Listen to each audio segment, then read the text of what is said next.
বিসমিল্লাহির রহমানির রহিম।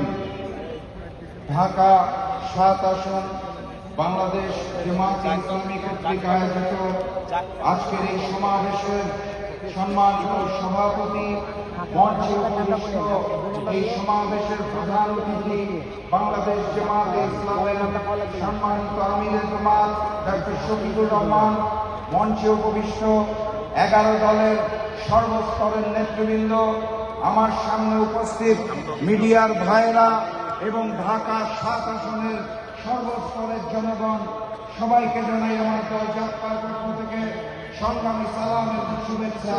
আসসালামু আলাইকুম।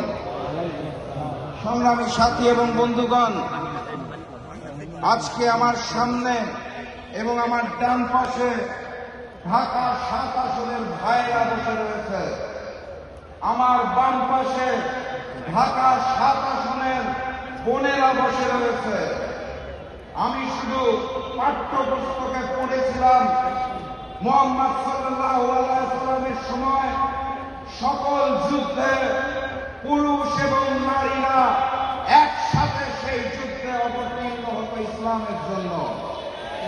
আজকে ঢাকা ৭ আসনের এই জনসভা দেখে আমার মনে হচ্ছে সেদিনের মতো ঢাকা ৭ আসনের ভাই এবং বোনেরা একত্রিত হয়েছে আগামী 12 তারিখের যুদ্ধে লিপ্ত হওয়ার জন্য।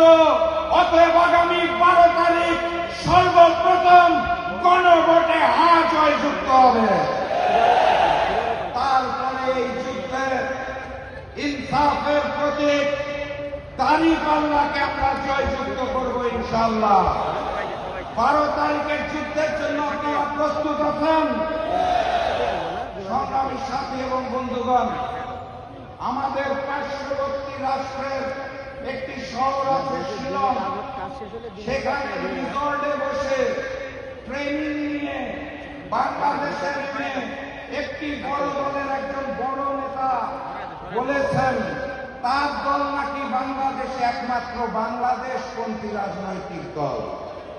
আমি ওনাকে বিনয়ের সাথে মনে করিয়ে দিতে চাই, আজকের এই মঞ্চে, আপনাদের সামনের এই মঞ্চে ৭১-এর বীর মুক্তিযোদ্ধা কর্নেল অলি সাহেব বসে আছেন।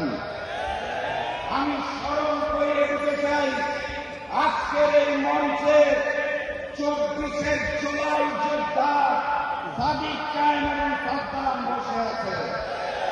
সেই মঞ্চে ৭১ এবং 24 মিলিত হয়, সেই মঞ্চকে আগামী দিনের প্রধানমন্ত্রী ডক্টর শফিকুর রহমান ঐক্যবদ্ধ বাংলাদেশ হিসেবে ঘোষণা দিয়েছেন। অতএব ঢাকা ৭ আসনে দাঁড়িপাল্লাকে জয়যুক্ত করে আমরা এই আসনটি আগামী দিনের প্রধানমন্ত্রী ডক্টর শফিকুর রহমানকে উপহার দেব ইনশাআল্লাহ। ওই দলকে স্পষ্ট ভাষায় জানিয়ে দিলেন, এটাই ঐক্যবদ্ধ বাংলাদেশ, এটাই বাংলাদেশ, এটাই আগামীর বাংলাদেশ, ইনসাফের বাংলাদেশ ইনশাআল্লাহ। সংগ্রামের সাথী এবং বন্ধুগণ, বক্তব্য দীর্ঘায়িত করব না। আপনারা যার বক্তব্য শুনতে এসেছেন, আজকের প্রধানমন্ত্রী তিনি ঘোষণা দিয়ে দিয়েছেন আগামী বাংলাদেশে কোন চাঁদাবাজি হবে না এবং হতে দেওয়া হবে না, কোন বৈষম্য হবে না, হতে দেওয়া হবে না, কোন আধিপত্যবাদের সামনে এই ঐক্যবদ্ধ বাংলাদেশ মাথা মতো করবে না ইনশাআল্লাহ। অতএব 12 তারিখ গণভোটে হাকে জয়যুক্ত করতে হবে।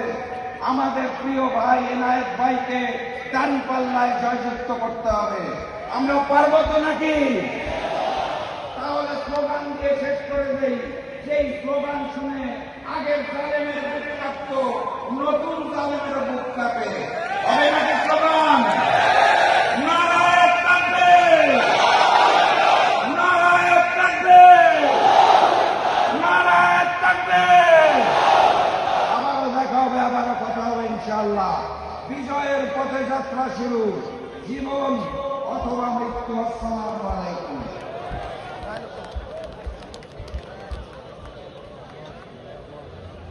প্রিয় উপস্থিতি, বক্তব্য রাখেন জাতীয় গণতান্ত্রিক পার্টির মুখপাত্র রাশেদ প্রধান